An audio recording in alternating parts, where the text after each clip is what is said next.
வாழ்க வையகம், வாழ்க வையகம், வாழ்க வளமுடன். குருவே துணை. அன்பர்கள் அனைவருக்கும் பணிவான வணக்கம். இன்றைய தலைப்பு ஆன்ம தரிசனம் என்பது பற்றி ஒரு சில கருத்துக்களை உங்களோடு பகிர்ந்து கொள்வதிலே, பரிமாறிக்கொள்வதிலே பெரிதும் மகிழ்ச்சி அடைகின்றேன். வாய்ப்புக்கு நன்றி பாராட்டிக் கொள்கின்றேன். அன்பர்களே, நம் உடல் இருக்கிறது. உடலிலே புலன் பொறிகள் இருக்கின்றன. உயிர் இருக்கிறது, மனம் இருக்கிறது, அறிவு இருக்கிறது, ஆன்மா இருக்கிறது. இத்தனையும் நம் உடலுக்குள்ளே இருக்கிறது. ஆனாலும் கூட இந்த ஆன்மா மட்டும் வெகு தொலைவில் தனித்தே இருக்கிறது. காரணம், அதனுடைய இயல்பு, இயக்கத்தன்மை, அதனுடைய குண நலன்கள் அவை நம்மை விட்டு வேறுபட்டு இருக்கிறது. ஆன்மா அன்பும் கருணையும் உடையது. நாம் புலன் நுகர்ச்சியிலேயே மிகுந்து கொண்டிருக்கிறோம். ஆகவே புலன் நுகர்ச்சியை கடந்து அருள் உணர்வோடு மனதில் உண்டாக்கி கொண்டு அங்கே அணுகும் பட்சத்தில் ஆன்ம தரிசனம் கிட்டுமா? கிட்டாதா? கிட்டும். ஆக நாம் பெற வேண்டிய ஒன்று அன்பும் கருணையும் என்ற குண நலனை.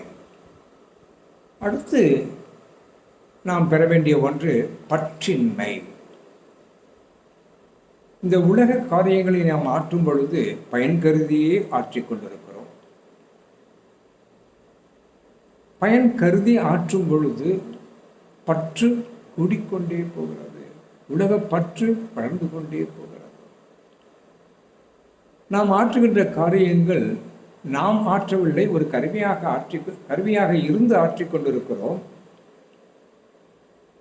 இறைவன் நிமித்தமாக ஆற்றிக் கொண்டிருக்கிறோம். பொது நலம் கருதி ஆற்றிக் கொண்டிருக்கிறோம்.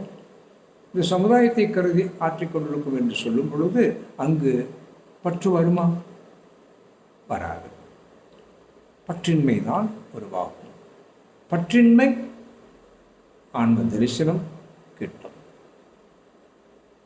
அதற்கடுத்து நம்மிடையே இருக்கின்ற ஒரு குணம் ஈகோ, ஆணவம். நம்முடைய அறிவு சிற்றறிவு, ஒரு சிற்றாற்றல், சிற்று இயல்பு, இதையே நாம் இறைவனிடத்திலிருந்து வந்த காரணத்தினாலே இறைவனைப் போலேயே நாம் இயங்க ஆரம்பித்து விடுகிறோம். ஆகவே இந்த ஈகோ நம்மை ஆட்டி படைக்கிறது. இது ஒரு எல்லைக்கு உட்பட்டது. இந்த அறிவாகட்டும், ஆற்றலாகட்டும், நம்முடைய இயல்பாகட்டும் எல்லாமே எல்லைக்கு உட்பட்டது. நம்மை விட மேன்மையான ஒரு பொருளை தரிசிக்க இருக்கிறோம் என்று நினைக்கும் பட்சத்தில் ஈகோ அற்று போகிறது. அங்கே கிட்டுவது ஆன்ம தரிசனம்.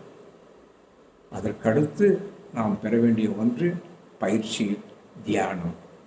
விருந்து விருந்து பழகிய இந்த மனம் எல்லாவற்றையும் புரிந்து கொண்ட பின்பு நம்முள் இருப்பது பிரம்மம், இறைவன், இயற்கை, உண்மை பொருள் நமக்குள்ளாகவே இருக்கிறது.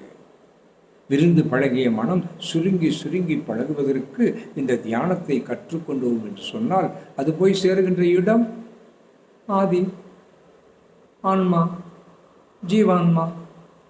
தரிசனம் கிட்டுமா? கிட்டாதா? கிட்டும். இந்த மனதின் இயக்கத்தை இழந்து அங்கே நுழையும் பொழுது அந்த ஆன்ம தரிசனம் கிட்டும்.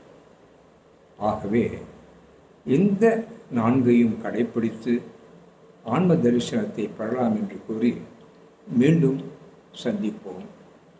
தேங்க்யூ.